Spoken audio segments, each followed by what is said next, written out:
नमस्कार, मैं हूं गोपाल सिन्हा। लखनऊ रंगमंच के संगठित और आधुनिक स्वरूप के इतिहास की जानकारी की छठी कड़ी के साथ उपस्थित हूं।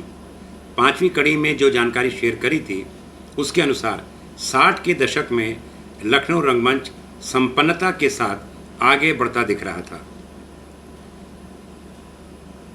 60 के दशक की काफ़ी कुछ जानकारी पिछली पांचवीं कड़ी में शेयर कर चुके हैं और बाकी जो जानकारी है 60 के दशक की वो इस कड़ी में शेयर कर रहे हैं।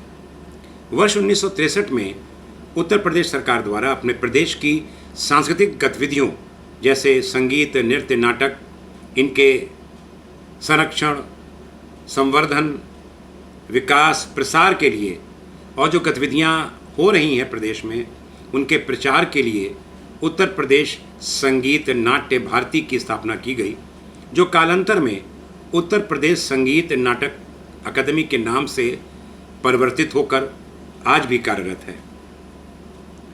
तो उत्तर प्रदेश संगीत नाटक अकादमी की जब शुरुआत हुई तो इसके क्रियाकलापों के लिए कैसरबाग स्थित भातखंडे संगीत महाविद्यालय, जो अब विश्वविद्यालय का रूप ले चुका है, उसके भवन के कुछ कक्ष आवंटित किए गए और काफ़ी लंबे समय तक ये अकादमी वहीं से अपने क्रियाकलापों का संचालन करती रही। बाद में गोमती नगर स्थित अपने परिसर में निर्मित भवन में उत्तर प्रदेश संगीत नाटक अकादमी शिफ्ट हो गई और वहीं पर आज भी कार्यरत है। उसका अपना परिसर है, अपना भवन है। उसी प्रांगण में 2 प्रेक्षागृह भी हैं। एक है संत गाडगे जी महाराज प्रेक्षागृह और दूसरा है वाल्मीकि रंगशाला। इन दोनों प्रेक्षागृहों के साथ हमारे नगर के कला प्रेमी और संस्कृति कर्मी सहमत होंगे कि संगीत नाटक अकादमी का ये परिसर और ये दोनों प्रेक्षागृह वर्तमान में हमारी सांस्कृतिक गतिविधियों और नाटक गतिविधियों के लिए प्रमुख केंद्र बन चुका है। वर्ष 1964 में मोतीलाल नेहरू मेमोरियल ट्रस्ट द्वारा चारबाग स्थित अपनी भूमि पर, जो कि चारबाग रेलवे स्टेशन के बिल्कुल सामने पड़ती है, वहां पर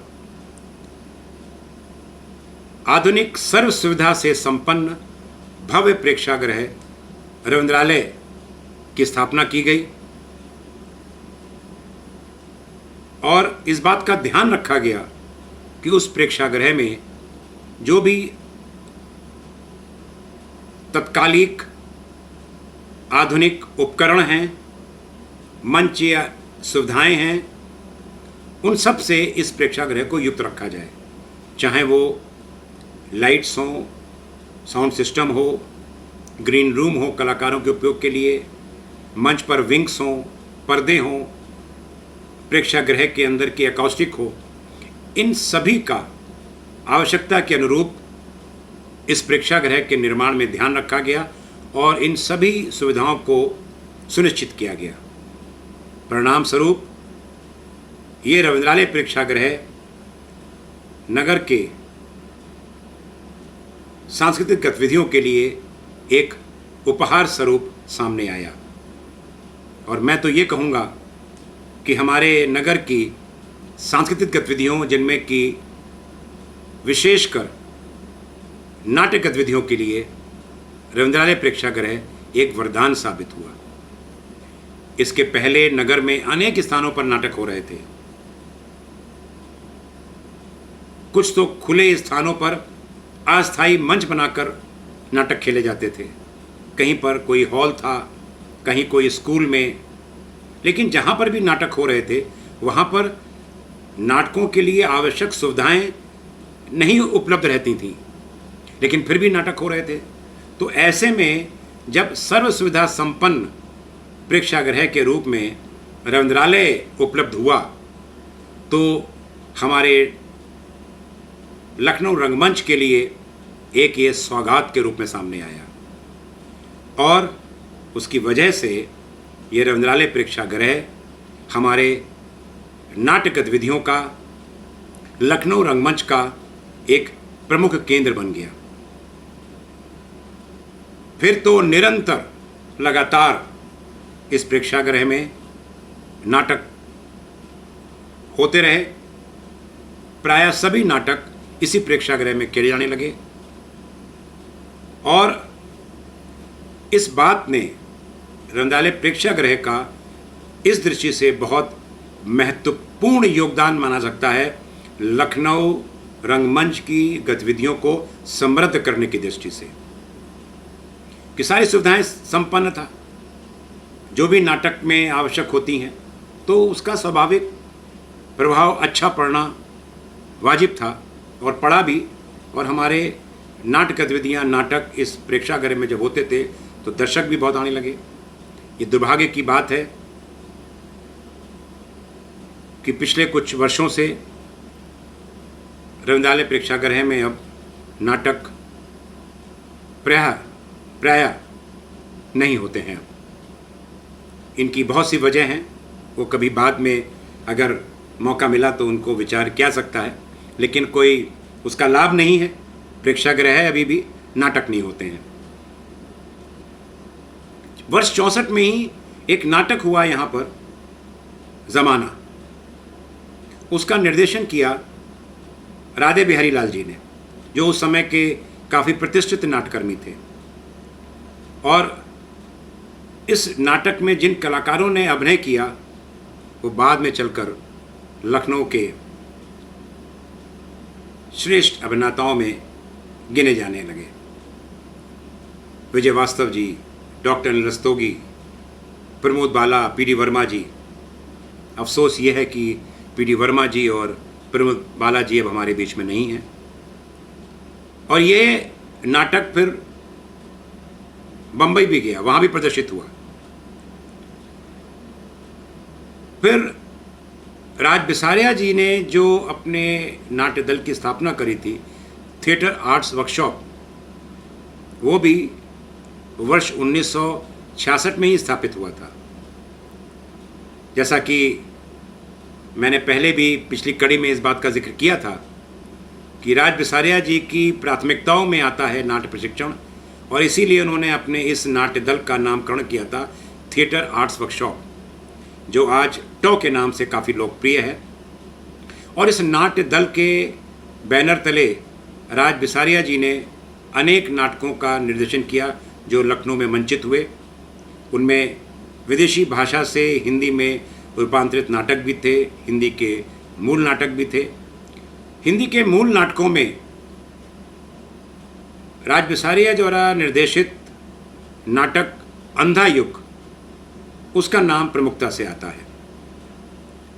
1967 में के.बी. चंद्रा जी द्वारा कन्हैयालाल माणिक के गुजराती उपन्यास पर आधारित और पंडित वी.एन. मिश्रा जी द्वारा रूपांतरित नाटक जय सोमनाथ की विशाल नाट्य प्रस्तुति तैयार की गई और उसका मंचन रविंद्रालय में किया गया। एक विशेष बात तो ये थी कि इस नाट्य प्रस्तुति में लखनऊ नगर के तमाम कलाकारों को अभिनय का अवसर मिला। और दूसरी विशेष बात ये थी, और वो थी के.बी. चंद्रा साहब की जानी मानी विशिष्ट पहचान, भव्य मंच सज्जा। इस नाट्य प्रस्तुति में चंद्रा साहब ने विशालकाय जालीदार पर्दों का उपयोग किया, जिसके ऊपर बिंब और आकृति बनाई, जो कि प्रस्तुति की आवश्यकता के अनुरूप थी। जब लाइट पड़ती थी इन पर्दों पर तो वो बिंब, वो आकृतियाँ मंच पर सजीव हो उठती थी।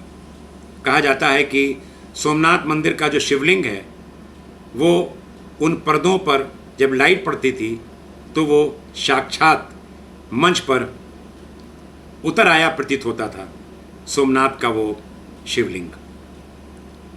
इस प्रकार चंद्रा साहब ने इसमें उस समय जितनी भी उपलब्ध मंच तकनीक थी, सुविधाएं थीं, उनका भरपूर इस्तेमाल करके और लखनऊ नगर के सभी कलाकारों को, जो उत्कृष्ट कलाकार थे, उन सबको इसमें लेकर इस जय सोमनाथ की प्रस्तुति को लखनऊ रंगमंच की एक यादगार प्रस्तुति बना दिया।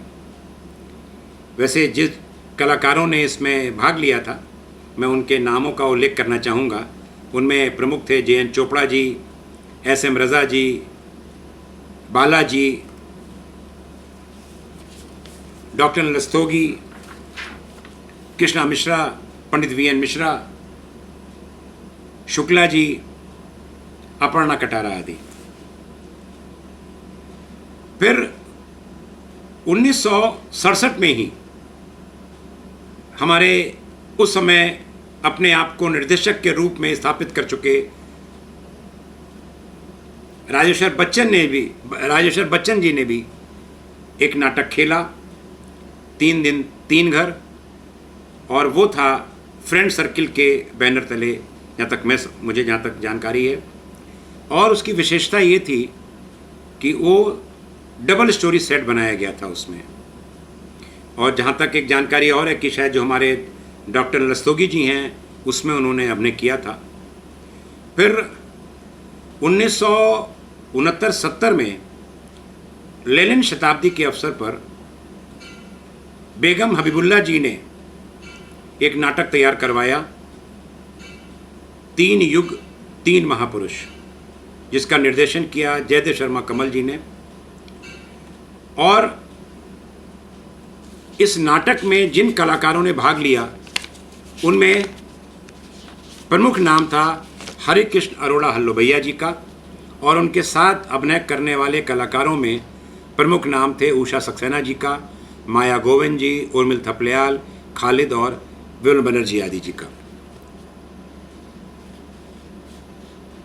इसी 60 के दशक के अंत में, यानी 70 के जब शुरुआत हो रही थी अगले दशक की, और ये था 69-70 का ही अवधि रही होगी, जब एक पति पत्नी का जोड़ा रंगमंच पर आया बड़ी सख्यता के साथ, राम गोविंद जी और माया गोविंद जी। हालांकि दोनों अच्छे कलाकार थे, लेकिन राम गोविंद जी ने निर्देशन को अपनी प्राथमिकता दी और माया गोविंद जी नाटकों में अभिनय कर रही थीं। इन दोनों ने लखनऊ के अपने कुछ मित्र कलाकारों के साथ 2 नाटक किए। एक नाटक था दुल्हा 20 का और दुल्हन 60 की, और दूसरा नाटक था रमेश मेहता जी का बड़ा प्रसिद्ध नाटक अंडर सेक्रेटरी। और इन दोनों नाटकों की रिहर्सल होती थी हुसैनगंज स्थित बलिंगटन होटल, जो कि अब एक कमर्शियल कॉम्प्लेक्स में बदल गया है। बलिंगटन होटल में हरबंस जायसवाल जी का स्टूडियो था, वहाँ पर इसकी रिहर्सल होती थी। और इतना बताता चलूँ कि माया गोविंद जी और ये दोनों राष्ट्रीय नाट्य परिषद में कुंवर कल्याण सिंह जी के यहाँ अभिनय के प्रतिभाग कर चुके थे, और उनके सानिध्य में इन्होंने बहुत कुछ सीखा था, और अब ये अलग से सक्रिय हो रहे थे। इन दोनों नाटकों में जिन्होंने अभिनय किया उनमें प्रमुख कलाकारों के नाम हैं विजय वास्तव जी, सुदेश बंधु जी, PD वर्मा जी, विमल बनर्जी आदि। तो ये वो समय था जब लखनऊ रंगमंच अपनी उत्तम व श्रेष्ठ नाट्य प्रस्तुतियों के साथ आगे बढ़ रहा था, और जो संस्थाएं थीं वो पूरा योगदान दे रही थीं, जैसे थिएटर वर्कशॉप है, नक्षत्र इंटरनेशनल, इससे पहले की नाट्य संस्थाएं सांस्कृतिक संघ, फ्रेंड सर्किल, राष्ट्रीय नाट्य परिषद। लेकिन इनके अलावा भी कुछ नाट्य संस्थाएं और आईं इस अवधि में, जिनके कि नाम मैं लेना चाहूँगा। विश्व भारती रंगमंच, नवकला निकेतन, Raag Rang Parishad, Panchamrit, Lucknow amateur artist association, Daliganj sporting club, Raag Rang Parishad, पंचामृत, स्वर्ण रंगमंच, कमल कला कुंज आदि। यद्यपि इन नाट्य संस्थाओं के जो नाटक हुए उनका विवरण नहीं मिलता है, लेकिन चूंकि ये उल्लेख है कि ये नाट्य संस्थाएं थीं, तो मेरा मानना ये है कि इन नाट्य संस्थाओं का भी जो कुछ भी इन्होंने किया होगा, उनका योगदान निश्चित तौर पर लखनऊ रंगमंच को समृद्ध करने में रहा होगा। और इस बीच में, इस अवधि में जो नाटक हुए उनके बारे में एक विशेष बात और नज़र आती है। वो ये कि इन परिस्थितियों में नए नए मंचीय प्रयोग भी हो रहे थे। पारसी स्टाइल का स्थान यथार्थवादी परिकल्पना ले रही थी, जिसमें आवश्यकता अनुसार बॉक्स टाइप यानी कि फ्लैट्स और पैनल्स का उपयोग होने लगा। आधुनिक तकनीक के साथ लाइट, साउंड, मेकअप, वेशभूषा, इन सब का भरपूर इस्तेमाल हो रहा था।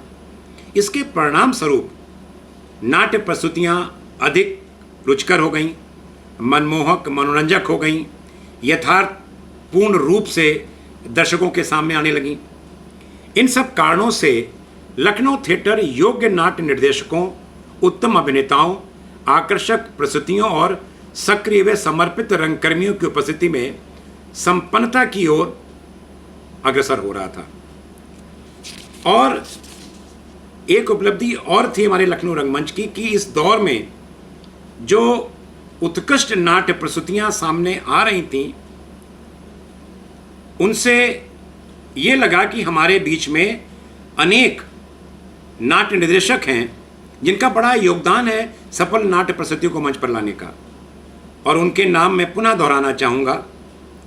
कुंवर कल्याण सिंह, के.बी. चंद्रा जी, संतराम शुक्ला, जे.एन. चोपड़ा, राज बिसारिया जी, राजेश्वर बच्चन, डॉक्टर घनश्याम दास, कुमुद नागर जी, हरीश जलोटा जी, ये सभी। और इस जो संपन्नता हमको लखनऊ रंगमंच पर दिखाई पड़ रही थी 60 के दशक में, तो वही उसी संपन्नता के साथ हमारा लखनऊ थिएटर अगले दशक में, जो 70-80 का दशक था, उसमें उसने पदार्पण किया।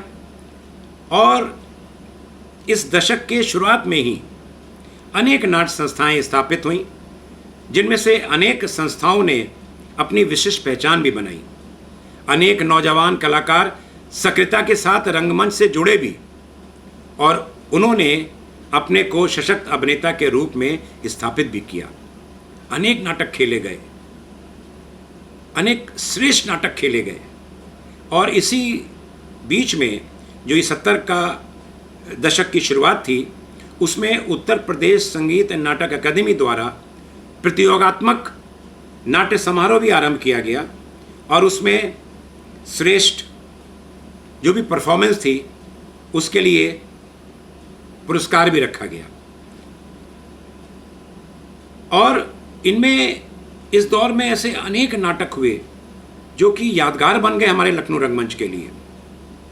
नए नाटक के दर्शक जुड़े, नाटकों के प्रदर्शन में दर्शकों की भीड़ जुटने लगी थी। हालांकि इस दौर में दोनों बातें देखी गई कि प्रवेश टिकट द्वारा भी होता था और कुछ नाटक बिना टिकट के भी, फ्री भी, पासेस के थ्रू भी होते थे। और इस पर भी काफ़ी मंथन होता रहा कि हमारे लखनऊ के नाटकों में प्रवेश टिकट द्वारा होना चाहिए, नहीं हो, एक विवाद का विषय है, वाद विवाद हो सकता है। ये समय समय पर देखा गया। पहले भी शुरुआत में भी जैसा जिक्र भी किया है कि नाटक पहले भी ऐसे हुए, अनेक नाटक जिनमें प्रवेश टिकट द्वारा होता था, फिर बीच में व्यवस्था बदली। लेकिन फिर इस दौर में भी मेरी जानकारी में है कि अनेक नाटक ऐसे हुए जिनमें कि प्रवेश टिकट द्वारा होता था। फिर भी चूँकि नए हमारे दर्शक जुड़ रहे थे, नए नाटक खेले जा रहे थे, अच्छे नाटक हो रहे थे, तो दर्शकों की एक भीड़ दिखाई पड़ने लगी थी इस दौर में। तो कुल मिलाकर हमारा नाटक लखनऊ का रंगमंच अत्यंत लोकप्रिय हो चला था और पूरे देश में उसकी पहचान बनना शुरू हो गई थी। और इन्हीं वजहों से 1970-80 का ये जो दशक है, लखनऊ थिएटर के इतिहास में गोल्डन एरा यानी कि स्वर्णिम युग के रूप में जाना जाता है। तो इस स्वर्णिम युग की जो हमारे लखनऊ रंगमंच की यात्रा है, उसकी जानकारी हम अगली कड़ी में आपसे शेयर करेंगे। तब तक के लिए मुझे इजाज़त दीजिए। तो मिलते हैं अगली सातवीं कड़ी में नमस्कार।